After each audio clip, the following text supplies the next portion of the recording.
everybody, it's the Panoptical Poet here again, and yes, I do have to find a new theme for my videos, but here in the Kootenays we really just do have this many beautiful beaches to visit, and on a beautiful day like this, why wouldn't you want to be at a beach? So I'm currently in Castlegar at Millennium Park, and I don't know if you can see it, but in behind me is where the Kootenay and the Columbia River confluence together here in Castlegar. So I thought this would be a nice spot to read you a poem, and I haven't put anything up on my page in a while, so I thought it was time to say hello.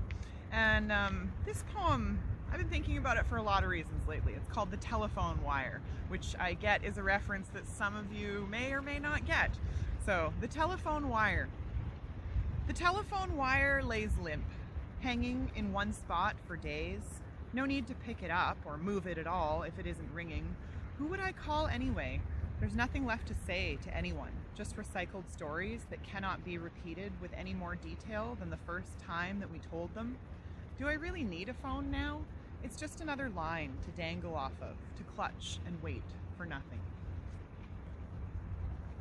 So yeah, if you're old like me, you once lived in a house where your telephone was actually literally attached to the wall with a cable. And so, you know, and also the phone, usually there would be a part with the dialer and then another part with the part that you heard and talked into. We were definitely not as technologically advanced as we are today with our cell phones that do everything all in one. So yeah, you were a little limited because this receiver part was also attached by a cord or wire to the dialing part of the telephone. And while this was a little bit limiting, I was thinking lately about how I actually kind of preferred those phones, because like I said in the poem, if it wasn't ringing, there was no need to pick it up or touch it at all.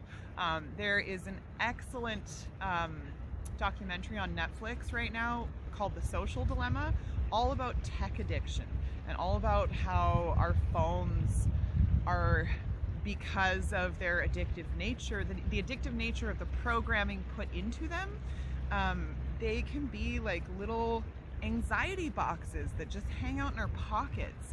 I should maybe post more on social media than I do, but honestly, I spend so much of my time writing and visiting places like this and being a part of life. And so that's why I don't post as much as I maybe should, or interact with my followers as much as I maybe should. And I will work on that, and please don't think that I don't like any of you or appreciate any of the support. I feel like real life is what's happening right in front of us. Not on our phone, but literally right in front of us on the planet. And that's what I want to be connected to. Because when we lose that connection, that's where we get that feeling that I was talking about in my poem, about how, you know, you feel sad and disconnected.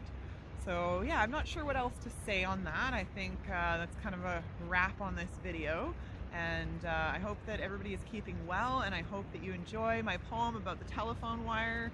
I guess you learned a little bit about the history of telephones today, maybe. They were called rotary phones originally. But yeah, thank you so much for your time, and get out in the world and get connected to life, because that's where the magic is really happening. So, Panoptical Poet out.